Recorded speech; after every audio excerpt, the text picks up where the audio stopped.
Welcome, everyone.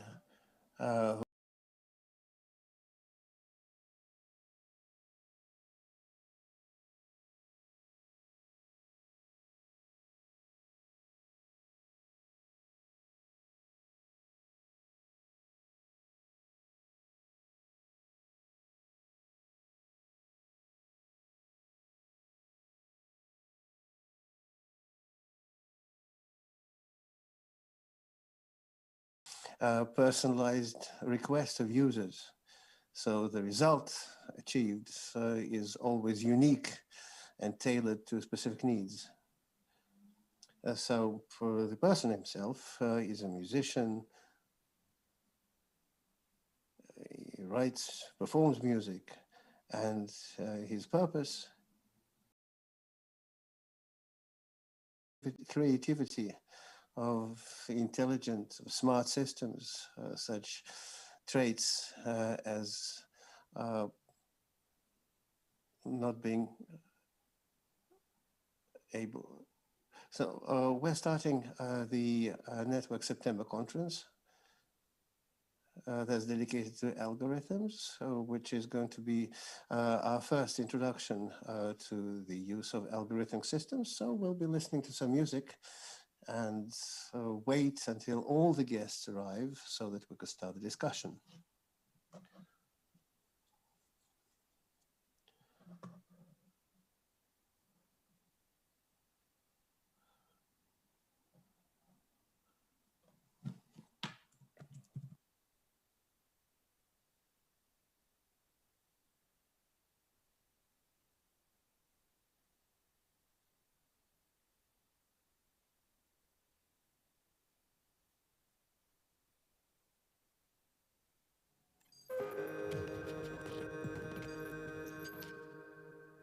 Soft tempo. Hard to catch.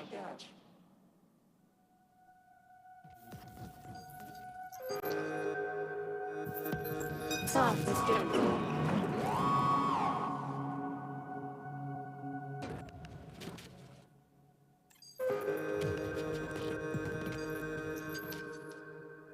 Soft tempo.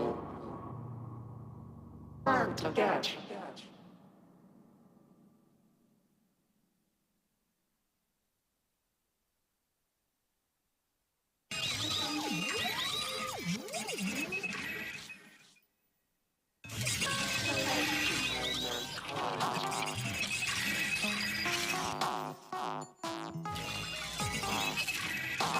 Winter shade.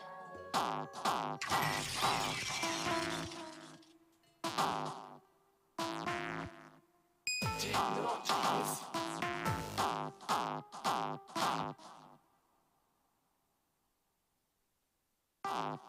Dear daughter, Jones.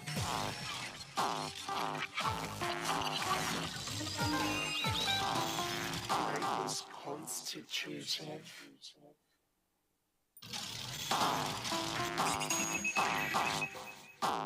Television.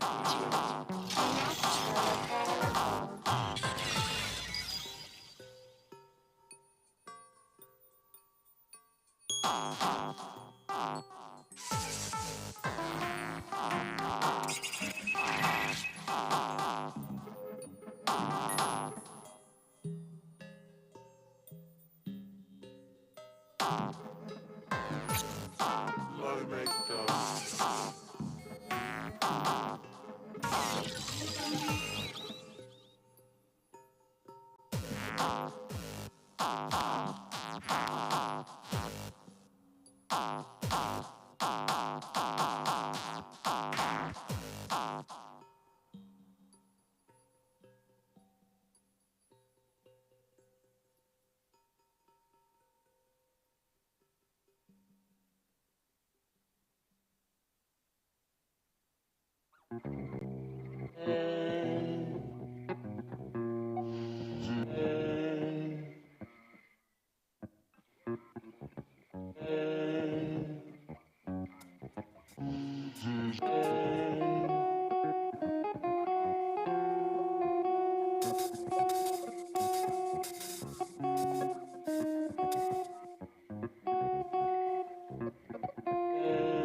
and has entered the darkness.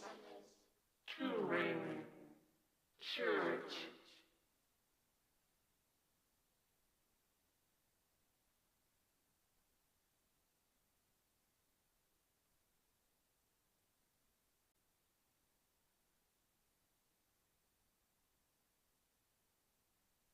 Unona Paradise.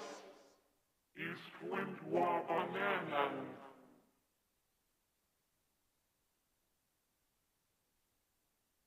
Fishing forth. They left high water. Brad. Laplace.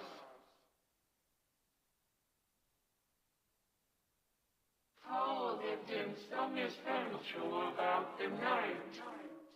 Sine to Hanam. Oh.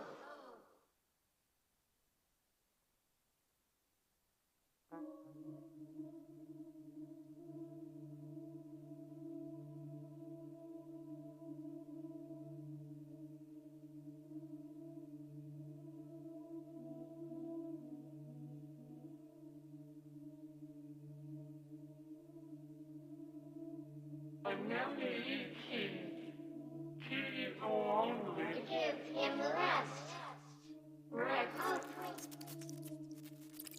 Chapters 4.0000 snit or music.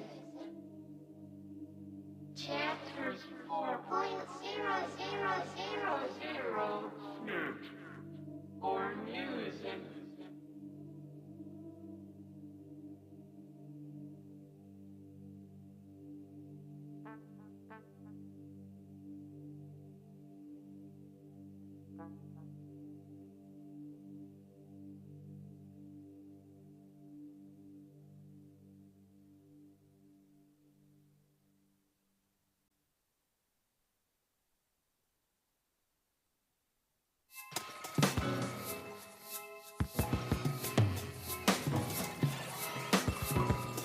Founding the bright circle of artificial intelligences that founding the bright circle of artificial intelligences that seeded Leviathan.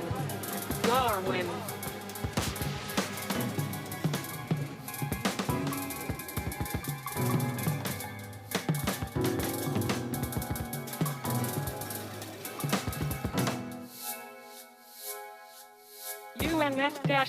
UNS-ICD-00 incremental encoders presented in equilibrium. Mystic UNS-ICD-00 incremental encoders presented in equilibrium. Mystic songs of life. Star.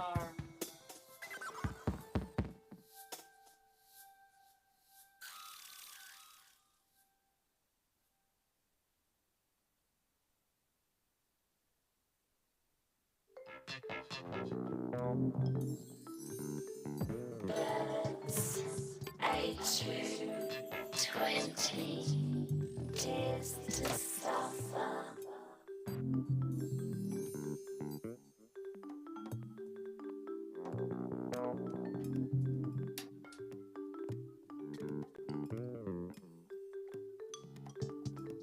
Birds, A220, dares to suffer. Sporting the main element provides classification also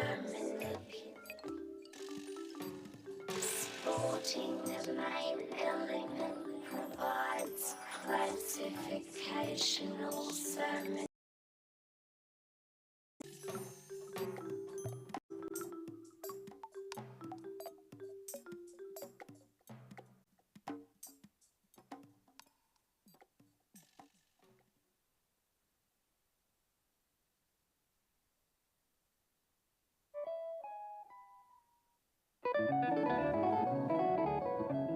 Towers of this thesis.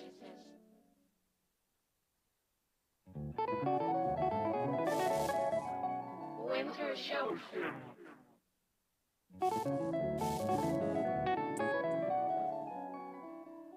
Limb suited. of great insights.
The crazy parts of the dark center.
Hydrostatic pressure feedback currents T6I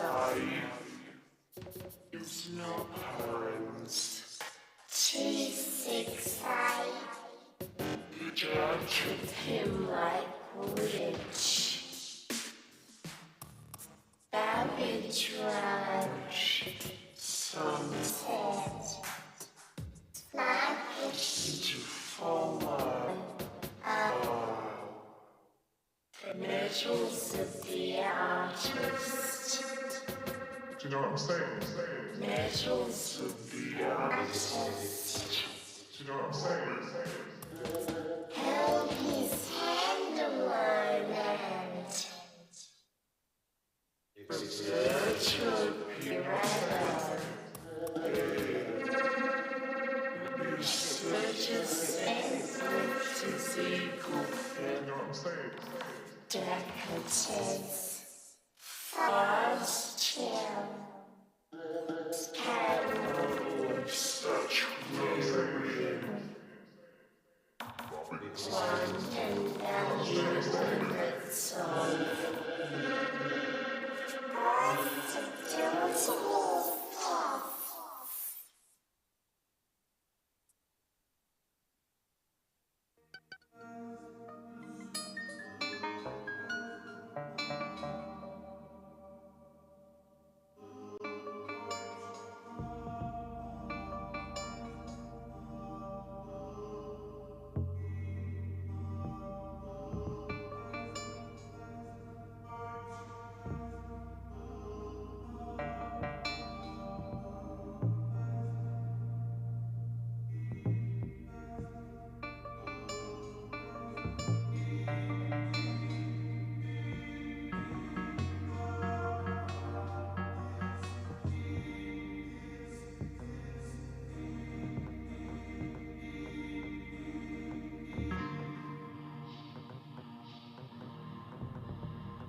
seeds planted.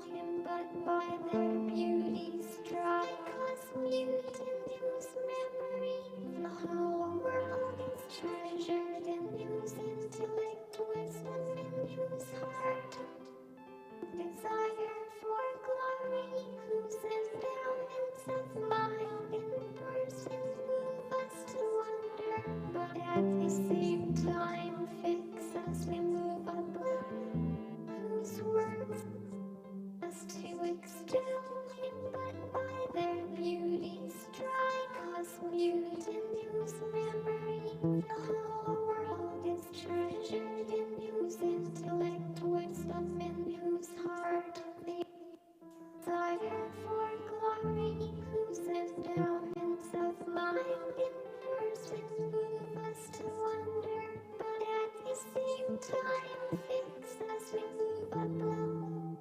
whose words to extol him, but by their beauty strike us mute, in whose memory the whole world is treasured, in whose intellect wisdom, in whose heart the desire for glory, whose endowments of mind in person move us to wonder, but at the same time fix us immovable, whose works prompt extol him, but by their beauty strike us mute, in whose memory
You whispering,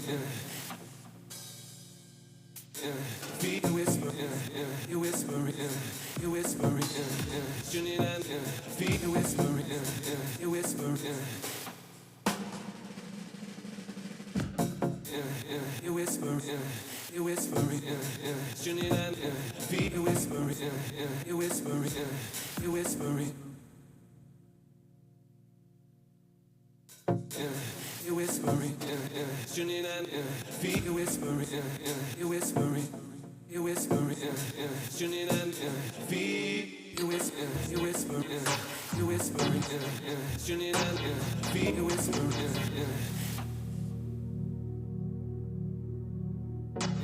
feet you whispering, you whispering, you whispering, tuning in, feet you whispering, you whispering, you whispering.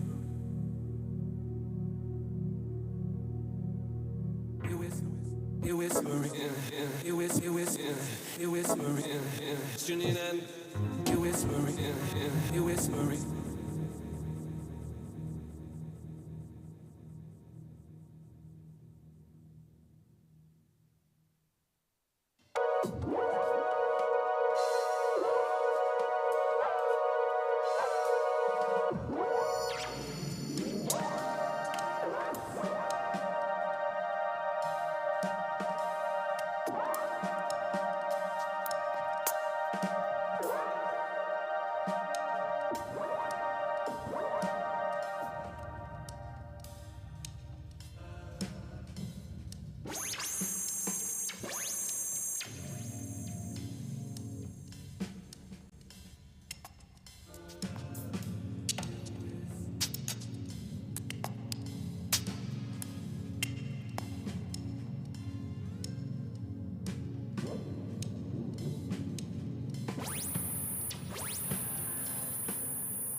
Good evening, everybody. We're going to start today's part of the conference, the network September. We do have interpretation enabled.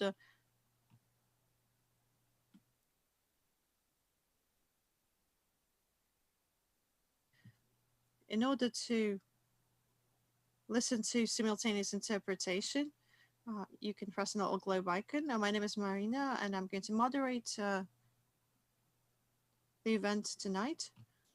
This is the first day of our conference. Astrid Vegi, Program Manager for Eastern Europe and Central Asia at Goethe-Institut, is going to open the evening. And Alexei Sidorenko, Head of Teplitsa Technologies for Social Good. And the floor is yours.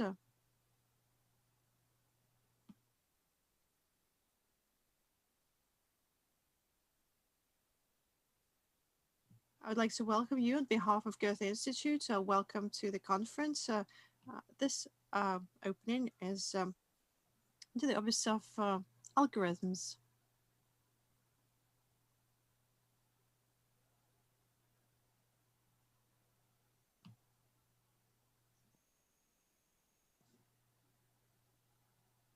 And it's a great pleasure for me that Goethe-Institut, together with Teplitsa, Technologies for Social Good,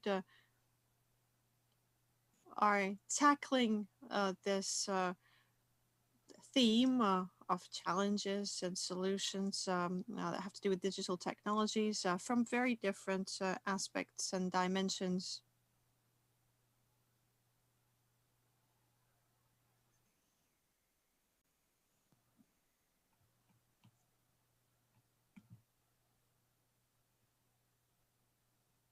The fact that digital technologies open up new opportunities for us, and we can see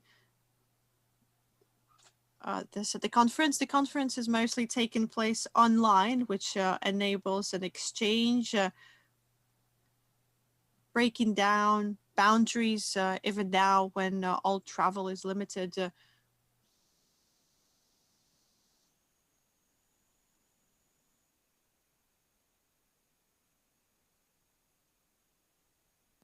At the same time, digital technologies have penetrated our lives, leading to new challenges.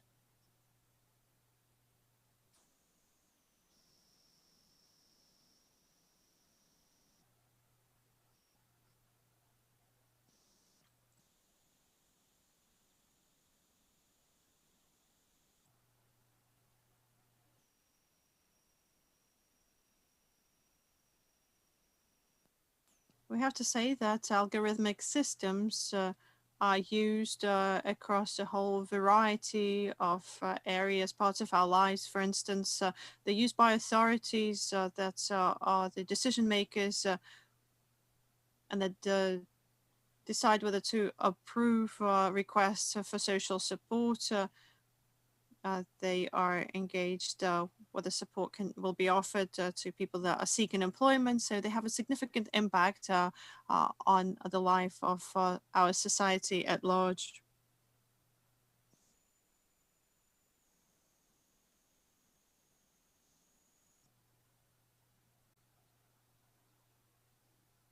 The criteria that define the use and the development of these systems often have to do with such issues as transparency, and it's one of the key points that we're going to tackle tonight and discuss over the course of our entire event.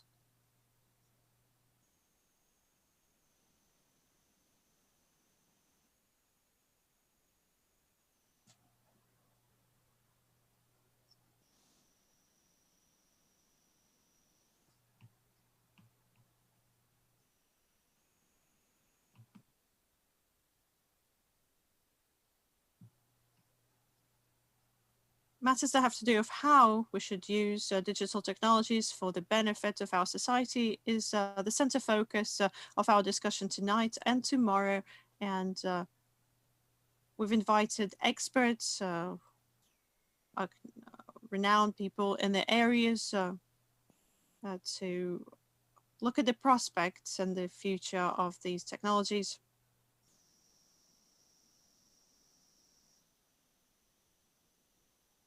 Tonight is going to be dedicated to artistic solutions, to the way algorithms can be used in the creative work of artists and musicians.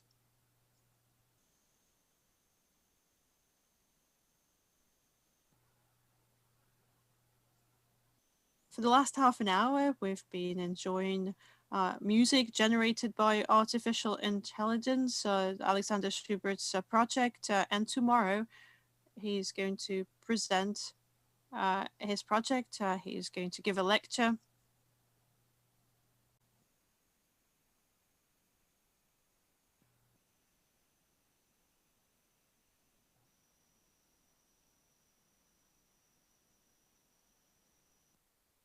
We're also going to hold debates regulating algorithms for the common good.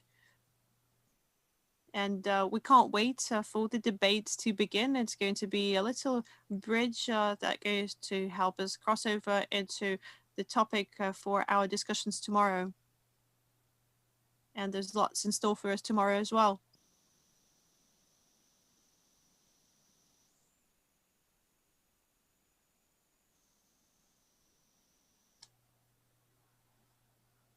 At 9 p.m. Moscow time, we'll be able to indulge in an algorave with invited musicians, both from Russia and from Germany.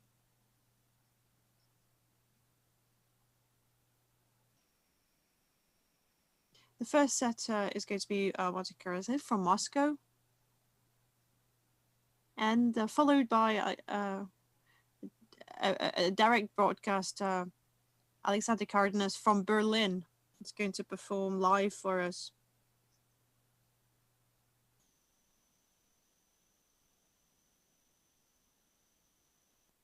I would like to thank all of the active participants of the conference, particularly those that were involved in developing the concept and those that have helped bring it to life.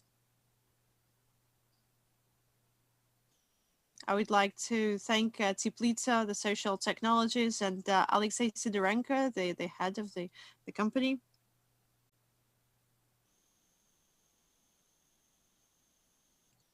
And of course, I would like to thank everybody who's going to be making presentations today and tomorrow, contributing to the conference.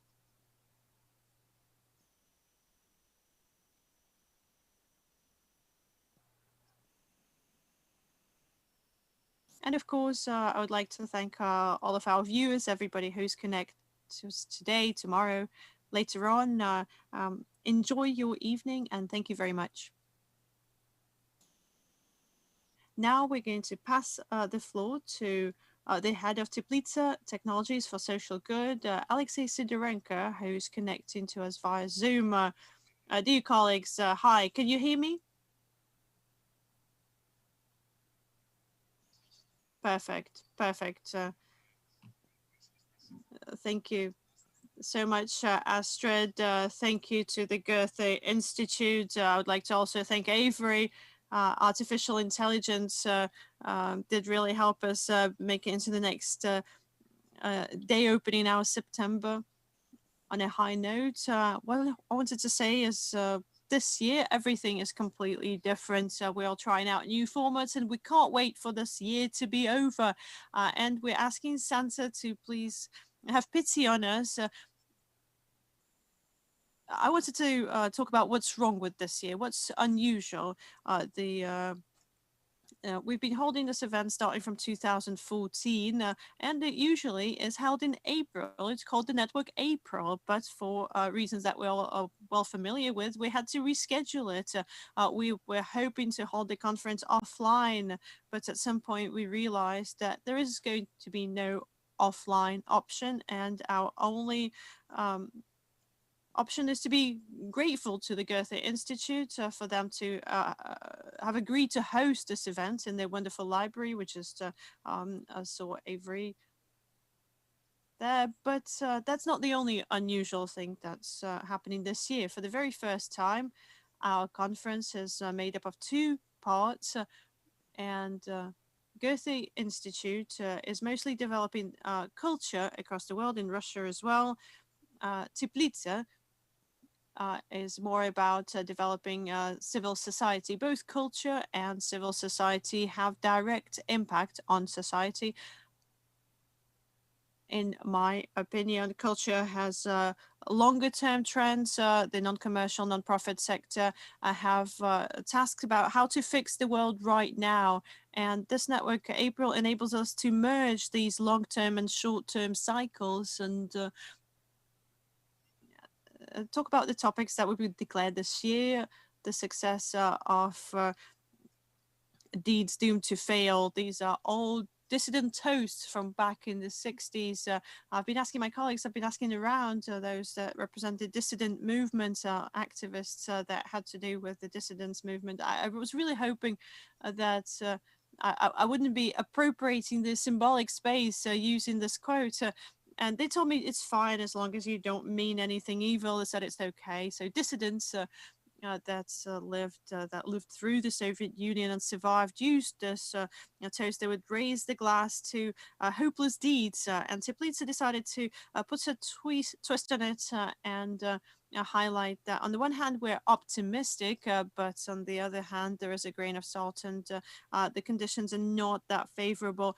We are trying to make the best of it. Non-profit organizations and activists continue to work, continue to believe in themselves, and continue to rely on technologies. And here I would like to talk about the second part of the title when we talk about our digital October, since September, the month. We talk about this conference being about technological solutions, technological challenges, and human solutions, humanistic solutions.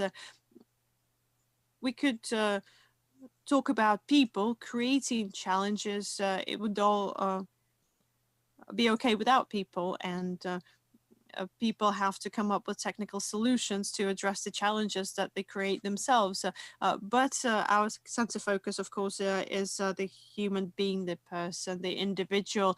For the very first time, you were present at a show from generated by artificial intelligence, this music performance. This is my first Zoom.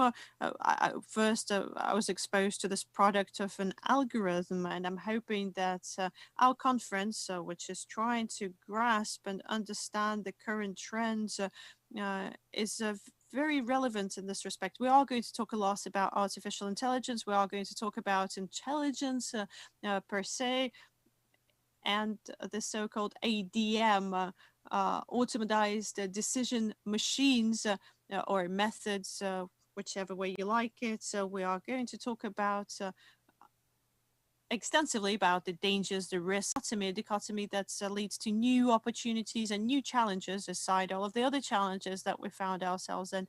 And it's important to say that the success of hopeless deeds on the activist side and everybody who we usually get together today, they're not starting or ending. They don't boil down to technology, but it is a center focus of machine intelligence, machine intellect. This will be the center focus of our conference. One of the themes that we're going to keep coming back to. I would like to welcome everybody, and it's exceptionally great that we're all here, despite the thousands of kilometers separating us. I don't know the exact geography of the participants, but I'm sure it's way more extensive than our offline format. And then passing the floor back to our organizers. Just one part today and an entire day tomorrow, 3 tracks. Myself and all of my colleagues. I can't wait for it all to get going. Thank you, everybody who found the time to be with us.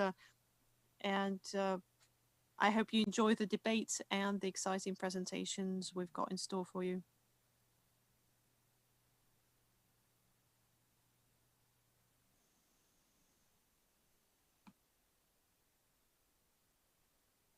And I wanted to pass the floor to Marina.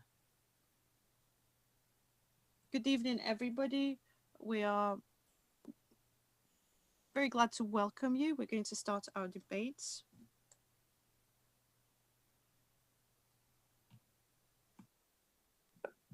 And because our event is kind of educational, we would like to take a look at different points of view. My name is Ekaterina Sinikova. I'm going to be your moderator today. I am at the Department of Journalism in Moscow State University and Goethe-Institut that enjoys support of the European Union. I am very happy to introduce to you the bright and courageous people who are going to take part in our 2 teams. One of the teams we called it an offline team. They're here in the Goethe-Institut library. It's composed of 3 people: Kirill Martynov, a philosopher, journalist, and publicist; Nuria Fatikhova, founder of the She's an Expert project and the coordinator of the democracy program in the 100 Girl Foundation; Marina Guryeva, co-founder of decentralized social network based on blockchain, common.com. And to introduce the second team, which also consists of 3 people: Piotr Levich, co-founder of Future Foundation; Alexei Sidorenko, whom we've just heard, head of the Teplitsa project; and Josef Furman, the lead of the Humanities University. So what's in store for us today? So next slide, which will explain us everything. So what is it all about? What's the subject matter that we're going to discuss? We are saying that algorithms have basically become a part of our life, of our reality that surrounds us today. And in fact, the pandemic, the COVID-19 pandemic situation has immersed us even deeper into the digital reality. And if put the questions for us even stronger that we have to deal with. And we also understand that we don't yet have a single position regarding the ethical norms, the rules. And what we're saying is that this public discussion is just only starting. Therefore, we would very much like our debate to contribute to this social discussion. Basically, we're talking about some new reality today. We're talking about our future. We're talking about our security and safety in the future, about how much our lives will rely on technology systems and algorithms.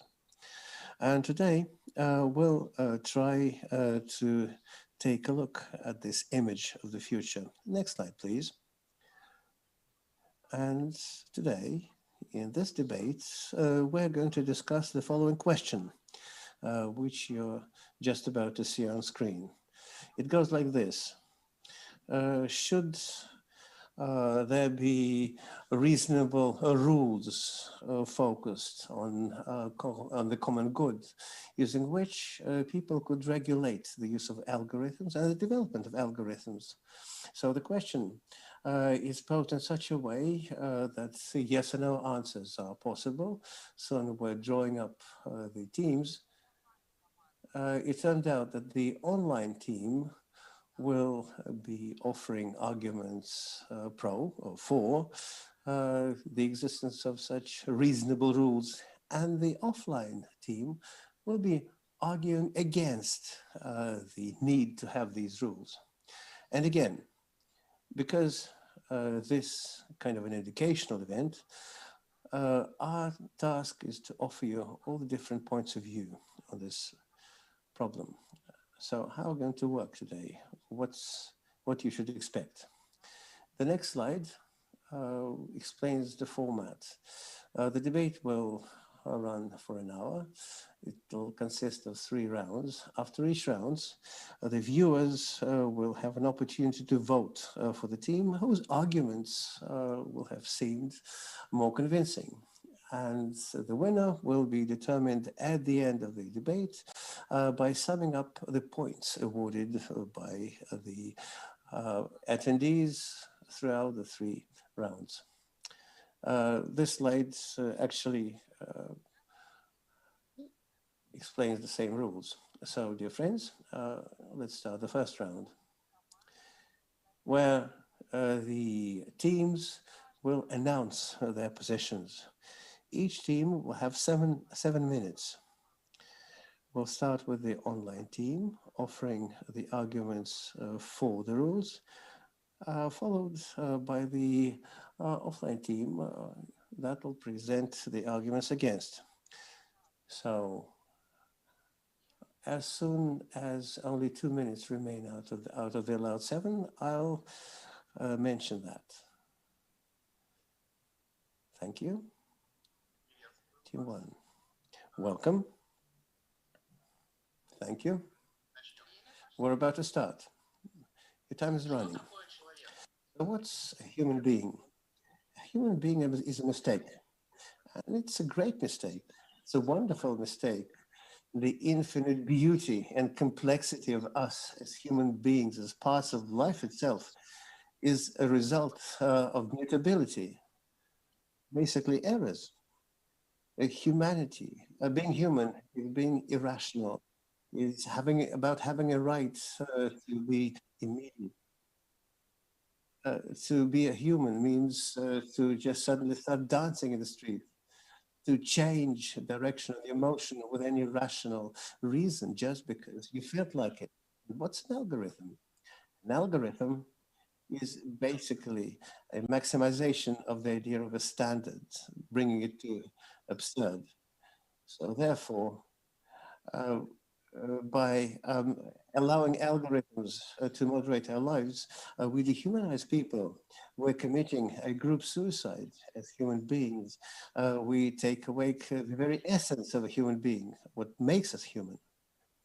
We make a human behave as if they were algorithms.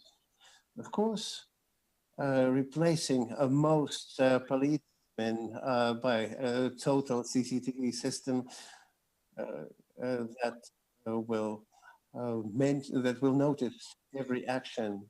It's quite convenient, especially for totalitarian states. What China has already done, and the next step would be to allow algorithm to strip people of human rights.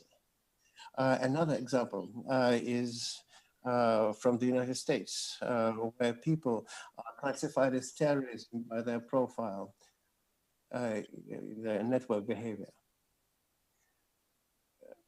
In Pakistan, for instance, just switching a mobile phone on could be regarded as such a sign. So therefore, we are stating that an algorithm should not be given a right to affect human beings. The world of dominating algorithms is a world where people turn from unique and wonderful beings into standard cogs in the state machine. If we want to avoid totalitarianism, we need to avoid such algorithms because they deprive people of their human essence. Excellent. Piotr and colleagues, we've split our arguments. So I will be presenting the second argument. So my argument is, in addition to what Piotr said, of course, it's very important that if we are to talk about creating things physical, like nuclear weapons or cars, who is not regulating the use of cars? We have traffic rules, but with algorithms, everything is much more complicated. So we've released so many algorithms, and they work around the globe. And if something goes wrong, we can learn about it quite quickly. So I personally would say that it's not so much, not only about long-term consequences of algorithm regulation, but also that the very fact of regulating algorithms has practical applications and will allow us win time to test unpredicted results that may emerge. So we're not banning anything. What if we just complicate the release of new algorithms a bit, adding some time? It's like a system of checks and balances in order just to see what is going to how it's going to play out. Just understand where we shouldn't go. Just like, for instance, with the study and modification of stem cells. Well, we are not in a hurry. We're just allowing ourselves some more time to see what's happening, what societal effects may emerge from these algorithms, and maybe by just reducing the speed, we'll protect ourselves from some serious catastrophe. Да, я тогда Joseph, дополню коллег. over to you. У меня будет Let me также just два add тезиса, to what my colleagues have said. которые Another 2 points. You я only have как 2 раз вот и minutes собирался. left. That's Значит, just тезис about the time I первый. was going to Регулирование подразумевает некоторую Point прозрачность one, и, regulation соответственно, обеление индустрии. А обеление индустрии, means это значит, это transparency and making the industry налоги, дополнительные over the рабочие board. места и And доходы для being over the общества, board такие, которые распределяются means потенциально честным образом через more всякие институты. taxes Это первое. А and a второе, lot of good things you алгоритмы can так do. устроены, что если Second, в них сразу не algorithms заложить возможность are such a регуляции, то thing потом that unless добавить you эту возможность будет практически add невозможно, the потому что это замкнутые regulation системы, которые еще и предположительно possibility, будут развиваться, you и won't be если не able to сделать do it сейчас, later. не оставить So лазейку для unless регуляции, то потом это будет уже you бесконтрольная allow сфера, войти в regulation from которую the будет outset, невозможно. after that, this will be an area without any control, and you won't be able to add this control. Thank you, dear online team. Your arguments are clear. And now for the reply, I'm inviting our offline participants, Nuria, Maria, and Kirill. When you are ready, I will start the countdown. You ready? 7 minutes. Yes, hello everyone. Our arguments are against. So to start with, any regulation of a human, of development of algorithms based on reasonable rules is impossible. We all live in the world we're living. Planet Earth, all the different countries and states, international bodies. We don't have a single instance called a human being or humanity that could take up a function of the regulation of algorithm development. There are countries that compete between themselves. We all know the current competition between China and the US in AI development. There are international organizations that are funded by governments. So if China and the US are competing, no Security Council will ever pass any regulation to curtail this activity. We have another important point. It is physically impossible to regulate the development of algorithms. Imagine Pavel Durov or something, and what does he have? They have their own intellect, the software that has been developed before them, and he's solving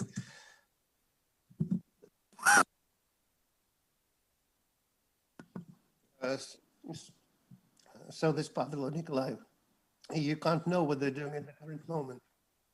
Third point, you can't create a reasonable regulation rules. Again, we have to do with software technologies. Technologies are developing very quickly. Those in charge of regulations, they don't currently understand the technology, and those that do the technology, they don't know anything about regulations. And the last important point, the impossibility of enforcing law. If given all the constraints, we can't make sure that newbies are not bullied. What law enforcement can we talk about when we talk about algorithm development? Let me continue. When we talk about laws, we're talking about ethic paradigms. Social public discussion enables us to expand the concept of subjectivity. Algorithms does not leave us the room to discuss and respond to errors. A new ethic paradigm has to emerge that individual would follow as per their own will versus something that's imposed from the outside.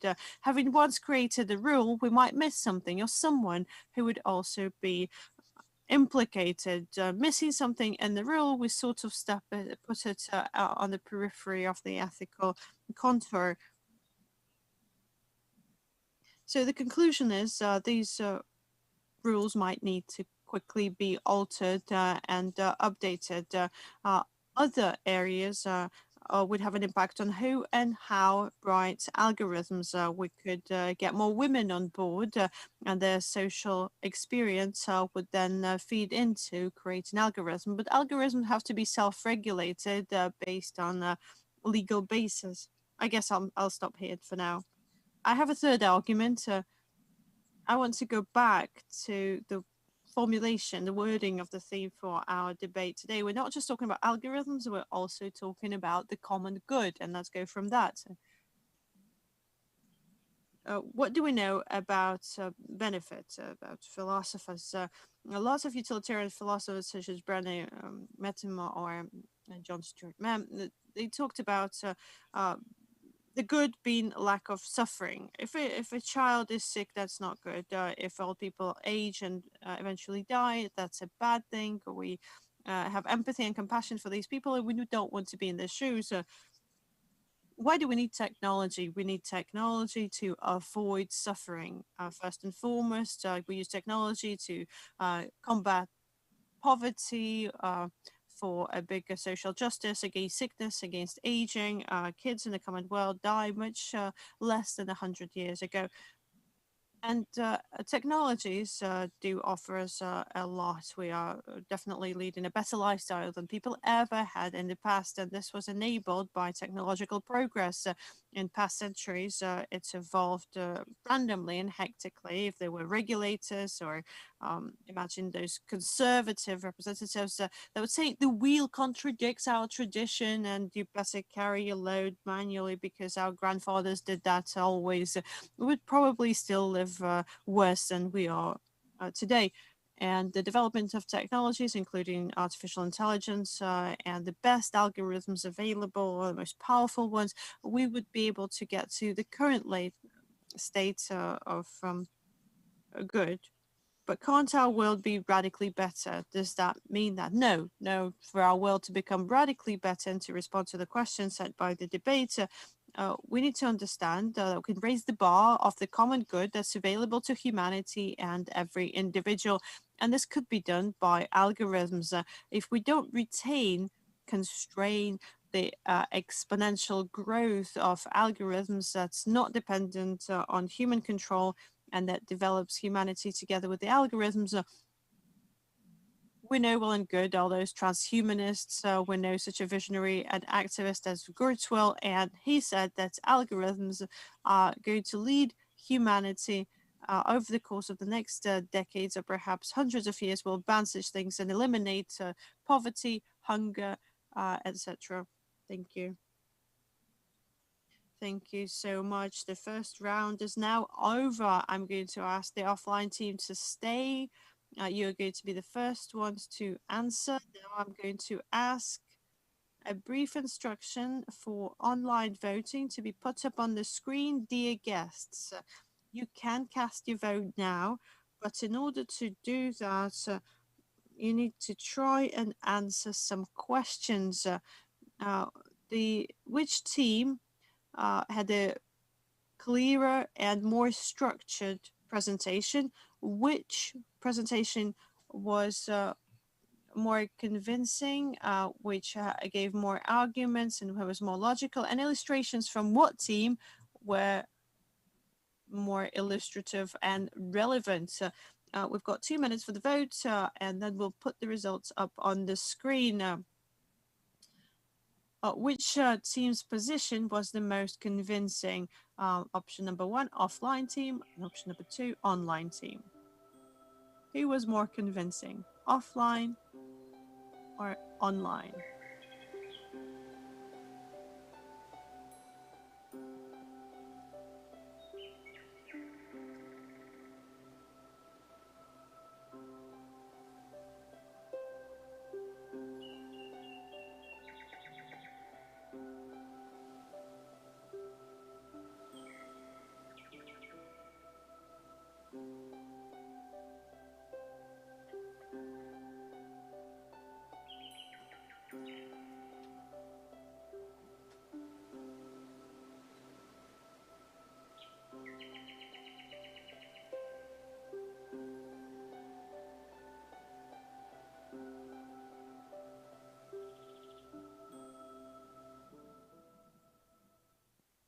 Okay, dear viewers, minute has expired, and I'm going to ask my experts to put the results up on the screen for you. So, who was more convincing? And a few more seconds.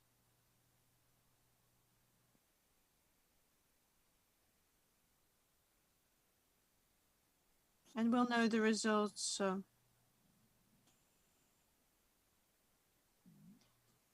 Who was more convincing? I'm ready to announce the results. The first round, the winner is the offline team with a small advantage. They got 59% of your votes. The online team received 41% of the votes cast. Let's see if you can stay in the lead after the second round as well. And the second round, you have to respond to the arguments put forward by your competitors and try to convince you that their arguments are less convincing. Okay, let's go into round number 2. I'm going to start the timer again.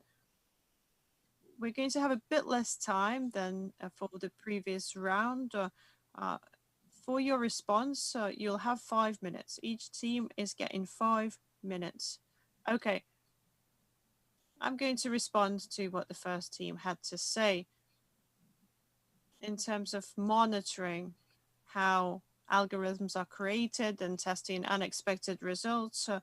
It would make algorithms it's unfeasible in the current context. The way algorithms are created, they're not just created by corporations and not just by the state controlled corporations. They're created by individuals.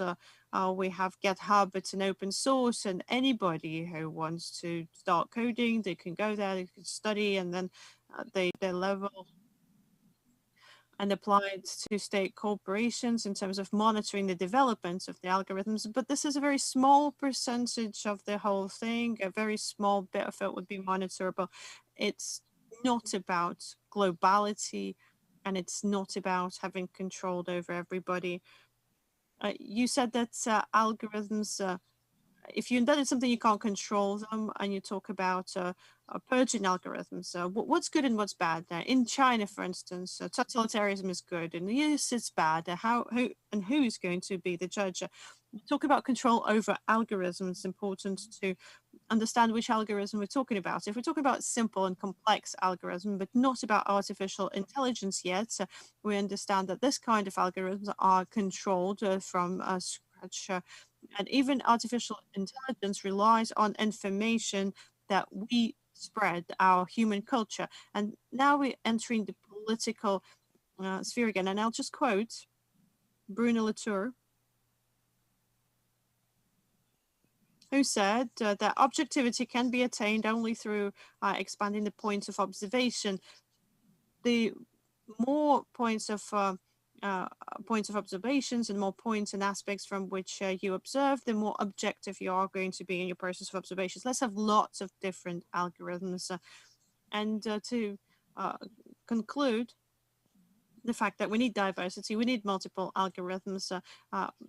Our opponents, Peter Levich, started by saying that human are made human through extravagance and ability to be a freak, and algorithms are dry machines that push us and corner us into rational decisions, leaving nothing in replace, and that would be a catastrophe. And this was strange to hear from Mr. Levich. The first article that was started, our discussion is about 1950s Alan Turing's, this wonderful mathematician with a tragic fate, and the arguments that he had against a machine being able to think that Turing will look into, and that he objected, was an argument that stated that machines allegedly cannot improvise. They're unable to experience emotions and do things that are unpredictable. He asked why?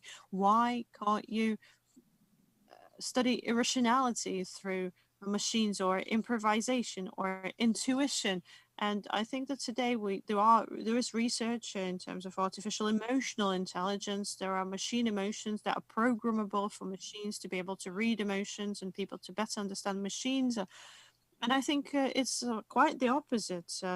This pendulum of this development of the algorithms will lead us to people being more diverse and algorithms being used, perhaps even first and foremost, for empowering the marginal groups.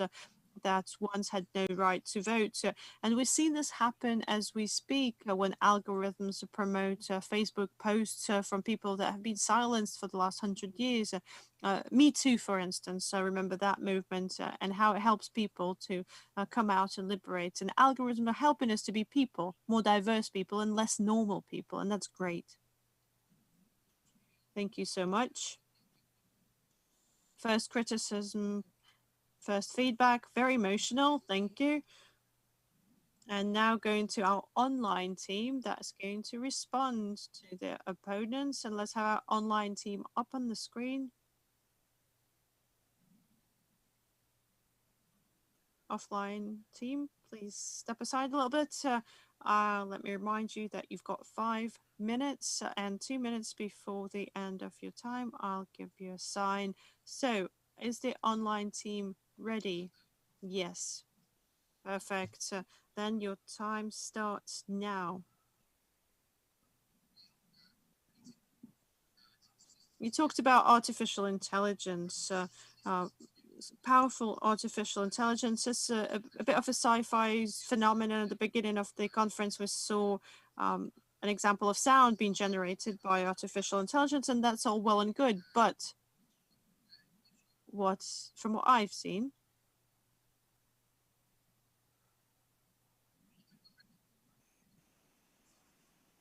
you don't really need artificial intelligence. Big data would be enough. For instance, let's see what's happening in China when algorithms, machines manage everybody. Uber, they've got this app, a version for. There's a wonderful article by Shul Barsov.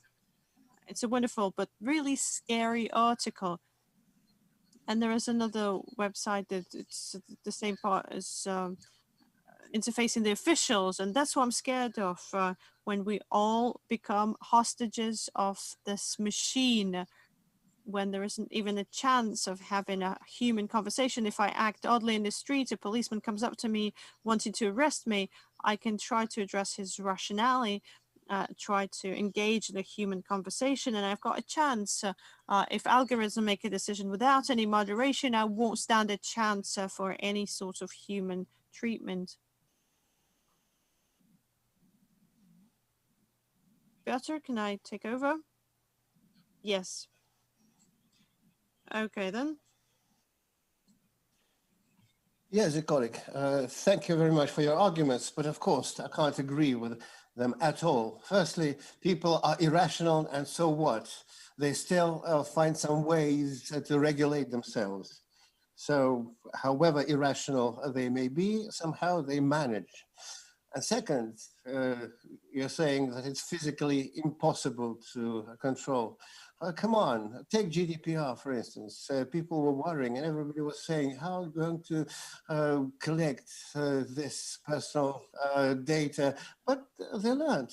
And this regulation has covered a lot of countries, and it is quite a viable example of how purely technology-related things that we have taken a look at a certain angle, saying that the data that we generate, that we share, are indeed important. And then we have to see how this data is going to be used by AI and different algorithms, so that in any such use, there should be certain procedures and rules, what you can do, what you can't do.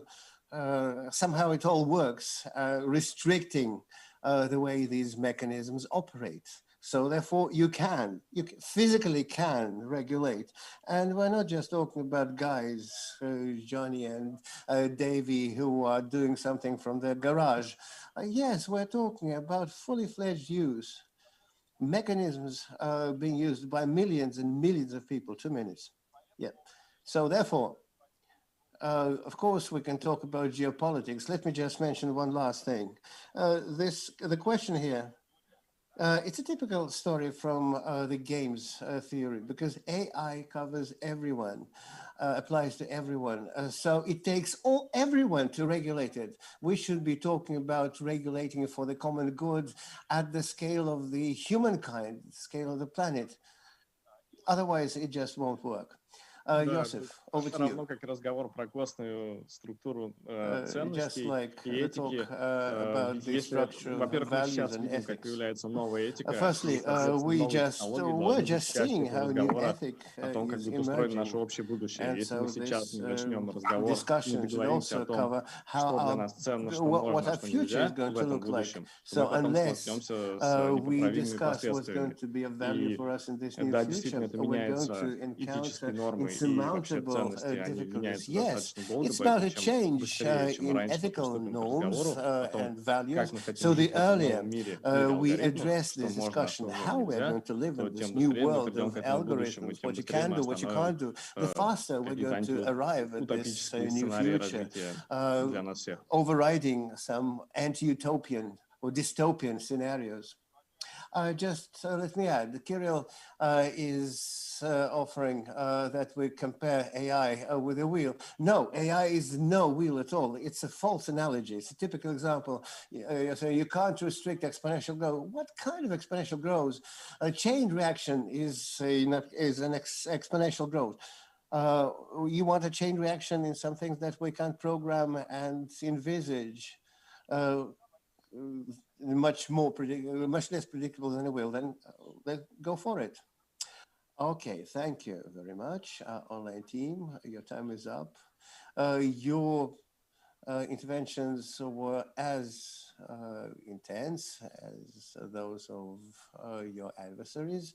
We are now asking our audience once again to evaluate the teams. So here's another show of the instructions, how to do it. And before I start the voting, let me remind dear viewers that the final round will be the round of your questions. So while you're voting, please think about the questions that you're about to ask. Or maybe you already have some responses, comments, because the floor will be yours. And now I'm starting the online voting for 1 minute. Let's go.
So we are ready to learn the outcome of your voting after the second round.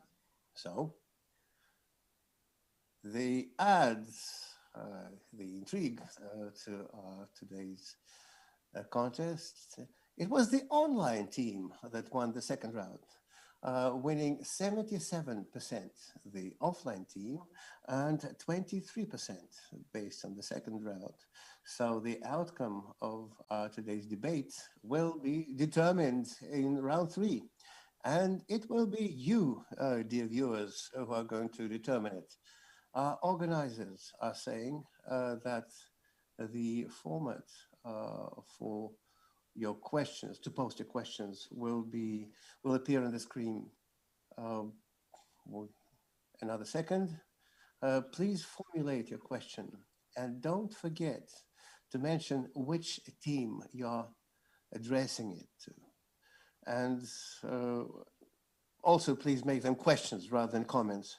But of course, if you are just not coming up with any questions, your comments are also welcome. So, we're waiting for a few seconds.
Okay, I guess we're ready to start. We've got the first questions arriving that the viewers have posted in the chat.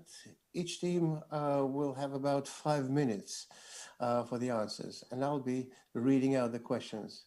So the question to the online team from Lev Skrinikov is, from your point of view, it's a common task for all progressive forces and the global society to provide equal access to AI technology to most part of humanity, not allowing the concentration of breakthrough AI technology to just to a single important political or business group, government or political bloc. Okay, I don't believe we have this question, even though we sound a bit dodgy, but not, or left-wing. So it's not about just share and divide. Everybody understands that algorithms is the most important thing in some people's lives, and access to them for everyone, just like this question mentioned. I think, we're not really talking about this. Of course, concentration is bad. Of course, and by the way, I'd like to say that, in fact, it's much more questions stuffed into one here. So providing equal access to AI technologies, I would say no. But if you're talking about source code, but regarding disallowing a concentration of breakthrough AI technologies, frankly, I would say I think the question of control and regulation is more important than not allowing such concentration. Okay, thank you. And the second question to the online team. I think Joseph wanted to add something. Ну, конечно, ну, поскольку алгоритмы по Of большей course, части работают на because больших algorithms массивах данных, mostly work а on эти big data, большие данные сейчас and скапливаются. Мы уже видим, как это big происходит, data скапливаются у конкретных там частных или is now государственных concentrated, структур, and we see то, where they're конечно, регуляция concentrated тоже должна with быть, чтобы specific устранять private or технологическое неравенство, в том government числе и в частном organizations. поле, и So, в of государственном course, поле. То есть это все-таки this должна быть equality регулируемая область, в том should числе и be накопление observed. данных, It should которые be a становятся regulated основой для area, разработки and that алгоритмов. it should also cover the accumulation of data, not only the development of algorithms. Okay, another question to the online team: restricting which rights and banning access to which social services brings more danger to the development of algorithms? А, Online team Давайте я is попробую responding. начать. Okay, let me address it. Отключение для алгоритмов, опасность, ну, если алгоритмы So отключаются if от работы, algorithms то, are соответственно, эти switched алгоритмы off, не работают. it Вот, means то есть they получается, что don't отключение их, run. выведение их из строя, не It использование, это means главная that опасность disrupting для them алгоритма. Но почему мы должны is the бояться biggest именно, то есть danger, защищать права hazard for the алгоритмов? Мне algorithm. кажется, об этом пока But что еще why рано говорить, should потому что we talk ну, about protecting the общий искусственный rights of интеллект еще algorithms? не I think появился, it's еще too не early требует for that такой защиты, и because пока что the мы должны AI обеспечить защиту society людей как раз has от not yet этих arrived. технологий. And so far, we are more thinking about protecting humans from these technologies. Okay, the last question to you from Nikolai. How rank and file citizens can affect the use of algorithms, considering how far away they are, take China, and delegating the regulation capacity to a limited group of people doesn't it look like infringement of human rights? So that's the way Nikolai put Когда мы it. говорим про регулирование, мы When we имеем в talk about виду regulation, трех субъектов, на we самом деле, mean которые могут three и должны взаимно дополнять друг subjects друга. who Первое — это should какие-то add to one another. общества или представители First, общественной some организации. Второе — это, наверное, societies государство, or которое является organizations. важным игроком. Second, И третье — the это обычные government, люди. that Так вот, should be an отвечая на important вопрос, что player. могут And сделать thirdly, частный common и people. обычный человек, So это what could a вопрос о common персональной person do? медиаграмотности. I think К сожалению, в it's a question современном мире about нам personal приходится следить, media понимать literacy. и стараться Unfortunately, in the быть в current курсе того, world, как меняется мир we вокруг. need И to дальше есть определенные keep правила track of what's безопасности, happening around определенные us, how the правила world is changing, and then there are работы со certain своим цифровым safety следом, rules, и дальше the ability to внимательное work with отношение the к digital собственным данным и к trace, тому, что вы оставляете о being себе в сети. Таким careful образом, about your если personal вы, чем data, больше вы what понимаете, data you разбираетесь leave in в the том, как вы network, ведете and the more you себя understand it, the в, more как you бы в understand how интернете, you да, или в behave пространстве in накопления the больших internet данных, тем больше у вас вероятность regarding повлиять на то, каким будут эти of алгоритмы the offering of your и, data соответственно, как for они будут accumulation, устроены. the more impact you have on the algorithms. Let me add, you also want, you only have 1 minute and a half. Okay, very briefly, make it even more acute. For instance, China. So common citizens, there's no way for them to affect it. They break the cameras, but cameras will be installed even faster, or maybe drones will be sent. Another question is that in the Chinese situation, in order to regulate something, you first need to change the political situation. So the bad example of China does mean that regulation, there's no place for regulation. Because if you take a living person, a police person, it's much easier for a common person to regulate them.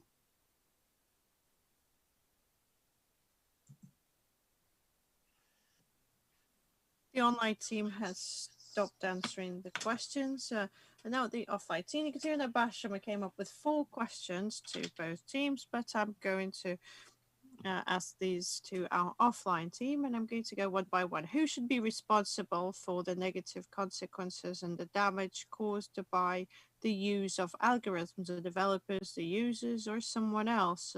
There is a risk of blurred out responsibility. For instance, a bot makes a decision with consequences in real life and not a human being. Who is going to be responsible? Let me answer this question. What's important here? Technology essentially is neutral.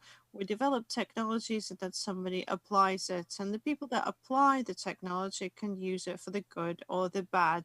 We've mentioned China 1,000 times. China, we think that is using the artificial intelligence for evil. Somebody would use the same technology for good. The question is, do they have regulation in China? Well, yes, they do, because they do use technologies, but they don't use it for the common good. So you've got regulation that's not contributing to any good. When the regulator is the state and those that apply the technologies for the good, at the moment, it's not feasible. That's the world that we live in. It will be one way in one state, different in another state. In one aspect, it'll work for some. So when we've got bots and they make a decision, who uses the bot, how, when, and what is the purpose? Let me add to that, please. There is a logical paradox, and I would agree with what my colleague was saying, but the paradox is still there. Seemingly, the developer developed the bot, and then the bot does something, and we don't know who is using the bot. So the person who uses the bot, so the bot client, is not to blame. They didn't do anything. So I think we're faced with a new legal phenomenon, the emergence of robotized legal entities. And this is a serious discussion. There's nothing, there's physical entities, individuals, there's legal entities. Legal entities are responsible. They don't go to prison, but there is the bankruptcy proceedings that can be initiated against them. And we would have these robo entities. The artificial intelligence would also be a legal entity, and that's not something to be afraid of. Again, going back to China, the problem with China is not that algorithms aren't regulated, is they've got no democracy and no freedom for its citizens. That's the issue. If algorithms are regulated in Russia, I am convincing you that there will be some keys for messages. Cryptography held by the population is a huge threat for authoritarian regimes. That's what you're defending. Don't reference China when you were speaking about Russia. Thank you. Question number two, in what format would it be most reasonable to regulate algorithms, code of ethics developed by the professional community, professional standards developed by certain associations, or rigid rules and laws? Nuria.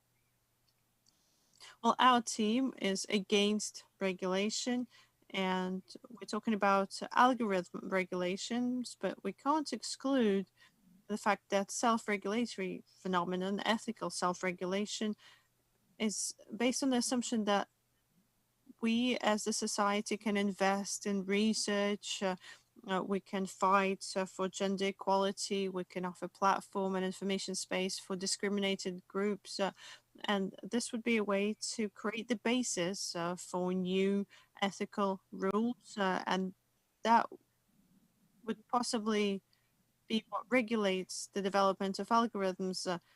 So people who live, say, in Moscow, watching certain media, going to certain events, they have a certain relationship within their family, and then they come and they start writing algorithms based on their vision of the world, their social background and experience. And for the social experience to be diverse, for people to take into account different individuals when they create something, that's the goal. But it's not called regulation. And the last question to our offline team, and this will be the end of the third round of our debate. Don't you think algorithms should preliminarily be tested in independent digital, perhaps even public labs? That would be interesting to see what that hybrid looks like. The way it's done for pharmaceuticals and drugs. Pharmaceutical industry has its own peculiarities. And IT has its own specific features. What we're currently seeing, the way development goes, the way testing goes, there isn't a lab that would take on and test algorithms. Open codes are wonderful. Everybody who publishes open codes and makes them open access, anybody can take them and test them. There's this whole movement insisting that regulation should be done not by people, but regulation should be done by the code itself. So if you see code and you have the potential and the knowledge to take the code and test it, you just do that. You just test the code and to see if it works. And that's would be a potential solution when humanity would be able to fight for open codes, insist on open codes, offering the opportunity to anyone who has the knowledge to test the code. And that way we'll all see and know that, for instance, these guys in China, they are using this data when they build a system. There are others that are doing elections using blockchain that took all the data, personal data, and they input it into the database. That's what we've got. So code transparency is important. Openness, the ability to take the code and testing is critical. Let me briefly add to this.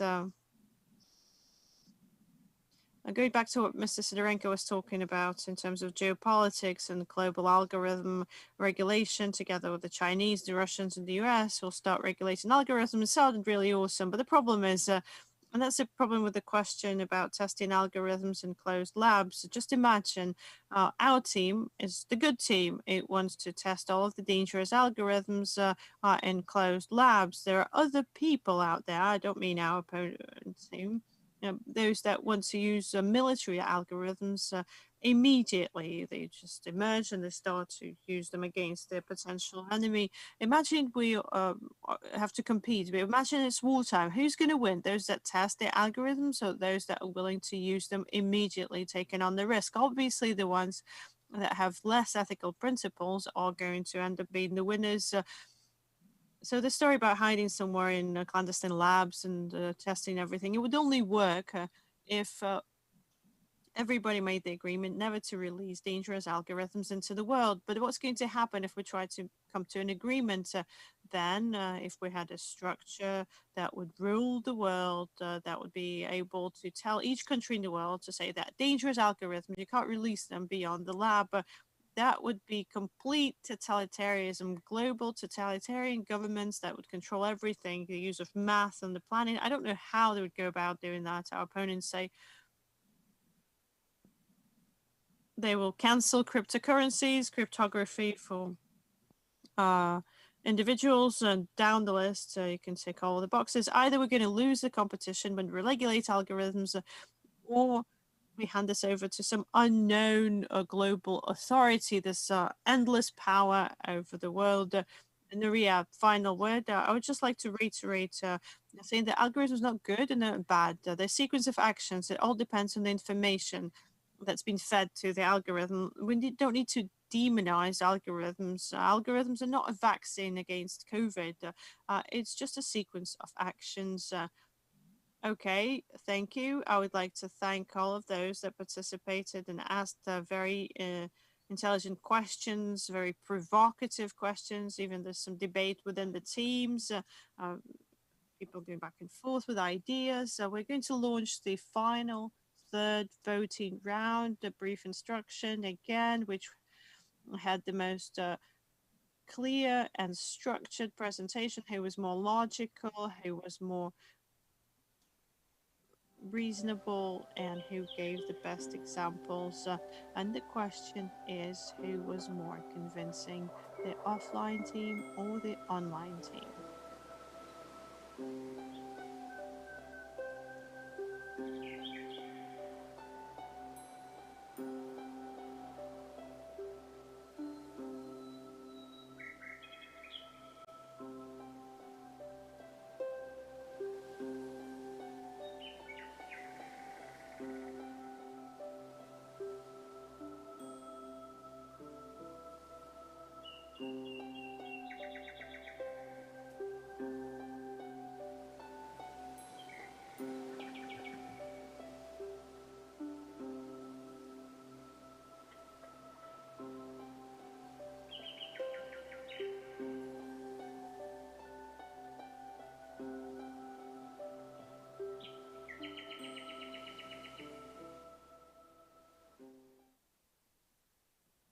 So the minute has expired and we're ready to learn the results of the third round. And then we will look for the overall result. Round number 3. Our viewers supported the offline team. They therefore win with 55% in the third round. The online team has 45%. And now we are going to learn the overall result of the debates.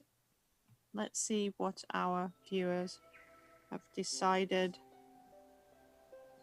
The algorithms are going to now take on the role of calculating the total. Very complex calculations happening manually, I think. Is it the algorithm or is somebody calculating? And we'll find out the outcome of today's debate. And we will be able to go into the final parts of the session tonight, which is the algorithm.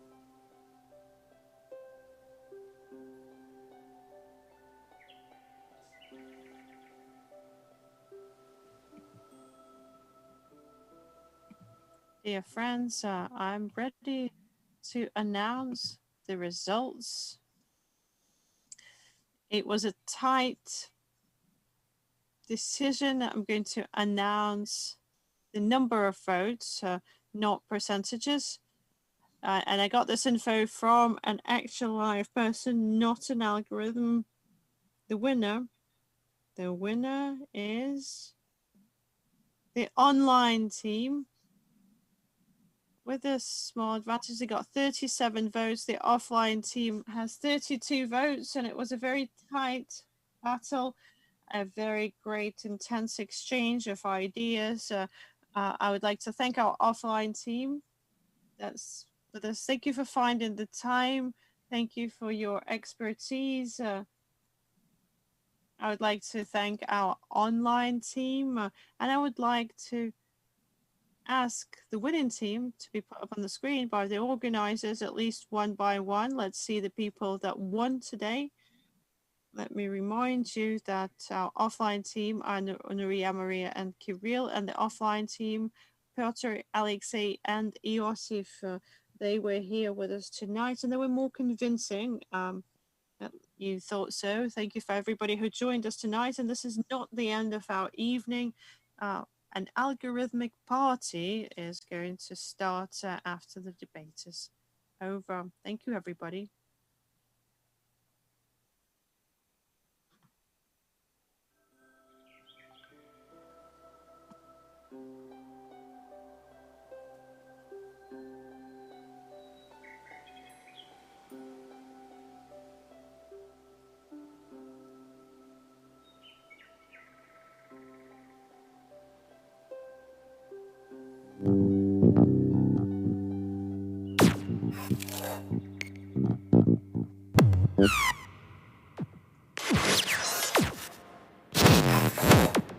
With high-speed means of engineering.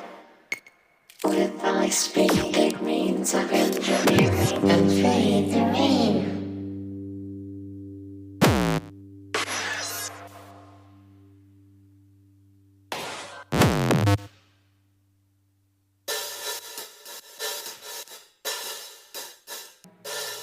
Fluid power and resentment. That's why RTIs. Spirit.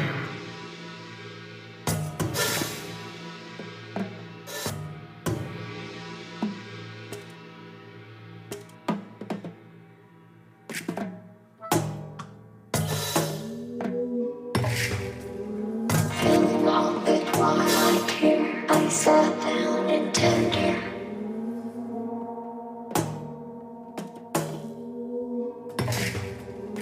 Watching some charms of warm and hard and hard-blooded.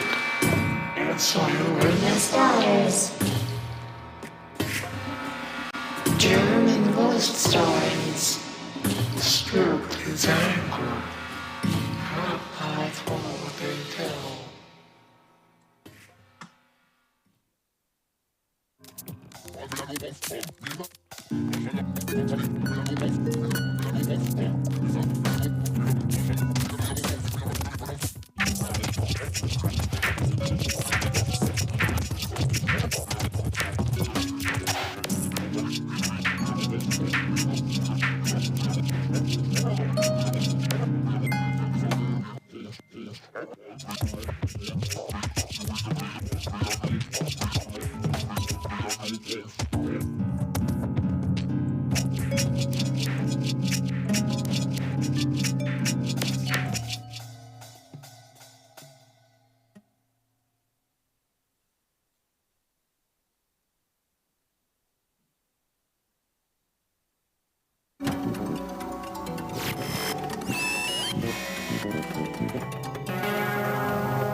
Chaos or fountain from the land has ensued.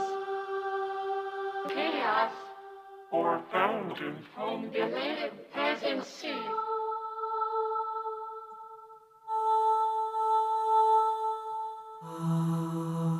Arms, what could it prove? Wrath, affecting all that he'd left him uttered during statements.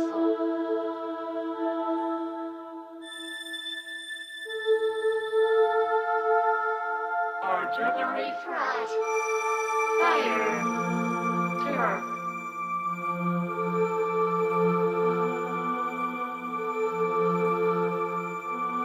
Blinded, smelling and love triumphing. Take good the birch tree. Possession controlling. Ye the And obedient can be. Peace to learn his words.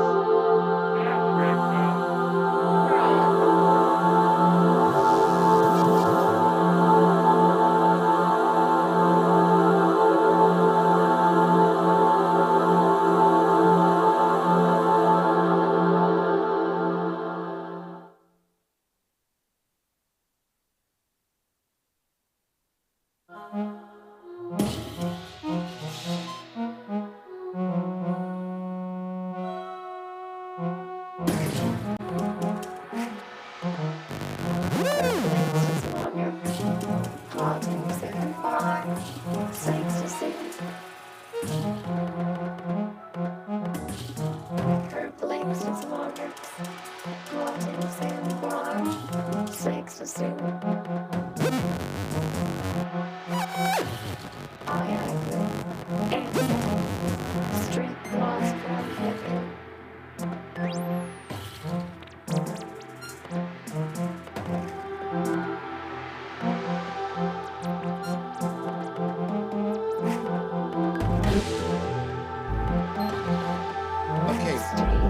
Welcome everybody once again.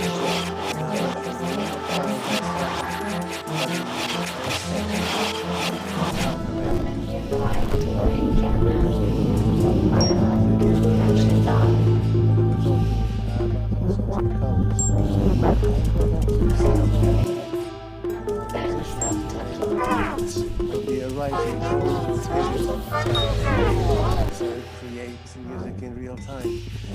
And this is kind of symbolic of the origins of the algorithms, so that we could watch the music creation process. We have two sets. The first set will be played by Monica Labozero, and together with them, Satya Arts will play this team responsible for the visual part. And the second set will be from Alexander Kazis. Let me remind you that we have interpretation going on. We just finished talking to start playing, making this audiovisual performance. And Alexander will enable interpretation once again, allowing her to say a few words. So I'm not going to take a lot of your time on the stage. I just want to pass the floor over to these guys. So it's all based on the results of studies of the space of interaction between humans and animals, involving machine learning and AI. So let's just have some good time. Have a great evening.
Спасибо, спасибо. Лавозера Монекер Сатер. Большое спасибо. Да, это у нас такое музыкальное обравление. Thank you very much. Thank you very much. So this was like a musical framing for our event. As I said, the guys were writing code in real time, creating music. So today we have two parts of this performance. The guys have transported us to some parallel universe. And now we have an opportunity of going to the virtual world. I am giving the floor to Alexandra Cardenas, who will share her experience. She's one of the key representatives of the Algo Rave community. Monica and his colleagues are doing the same, but here in Russia. And Alexandra is working worldwide. So we're now going to have Alexandra online, and she will present her set. She'll tell us about the space, what kind of space it is. There's already parts of us, parts of the Teplitsa there, but on the whole, there's also a response to the Berlin atmosphere. Do we have communication? Do we have connection with Alexandra? Hello, can you hear me? Hey, thank you very much for having me here. I'm super happy and excited. I think this is a very good opportunity for all of us who are interested in open source technologies and another way to use technology and appropriate it and create with it in different ways. This is a wonderful meeting point, and I'm very thankful for you to having me here and giving a look at what we're doing in terms of arts and digital technologies. We have a big community worldwide. We are live coders. As you could see, we create with the first set. Congratulations, by the way, Monekir and Lavozero. It was a great set. As you could see, live coding is a way to create art through programming of computers. So our interface, our instrument is the computer code. And in this world of live coding, we have a scene called Algo Rave, which is a party in which live coders try to make music to make people dance. So it is an algorithmic rave. So we try to make danceable music through algorithms. And this is what you are experiencing tonight. About my set is we are making it tonight in the virtual reality hub of Top Lab Berlin. So you can join from any screen. I would recommend maybe better using Firefox if you are able to, because it will help. It will make things easier if you're in Firefox. Chrome sometimes gets a little bit clunky. And in your phones, you can also, at the entrance of the space, you will see some instructions. For some of you, this can be very new, but this is another good example of how open source technologies and communities behind them can make wonderful things, for wonderful tools, not only for creation of art, but to meet in different spaces. Now we have the multiverse, and it's such a great opportunity for us with Mozilla Hubs and this community behind us that is helping and solving issues. So we have created this space. I wanted to talk also a little bit about Top Lab, which is the community of live coders around the world. So we have different nodes. Each city where there's a live coder, there is Top Lab there. So there is a Top Lab Moscow, and I'm right now representing Top Lab Berlin. And we have created this virtual space reality for us to meet there, to give concerts, especially Algo Rave. You will see the space decorated especially for tonight's Algo Rave. And so we want to create more spaces like this. We want to make people know that they can create their own spaces. Actually, it is a very easy to use interface for you to create your own spaces. And so I welcome you. I don't want to extend too much. I'm going to play a couple of tracks that I have developed in the last year. And I hope you enjoy the space. And if you can't join for some reason in the virtual reality world, don't worry. The YouTube channel from Goethe-Institut Moscow will be transmitting everything. So hope to see you there and hope you to enjoy it. Thank you. Спасибо.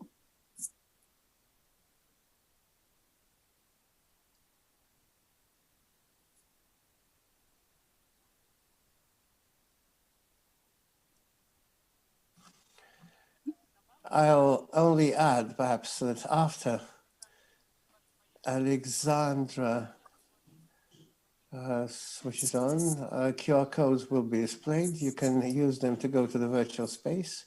We'll also add links to the chat. Oh, yes. You can move there. You can Actually, if I change can say a position. couple of things more technical about it. What's more? Being there, you can become part of the virtual space and at the same time listen to the music being created in real time.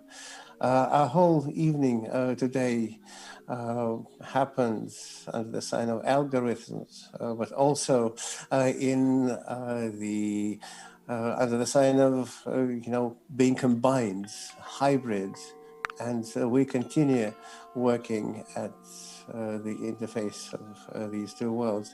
If you have any problems entering the space, you can always watch the set in our YouTube channels. It will all be shown there. You'll be able to listen to the music and see all the visual effects with good quality. Thank you for being with us today. And let us switch to the hub, to the virtual space.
siete cabrillas están esperando un te quiero.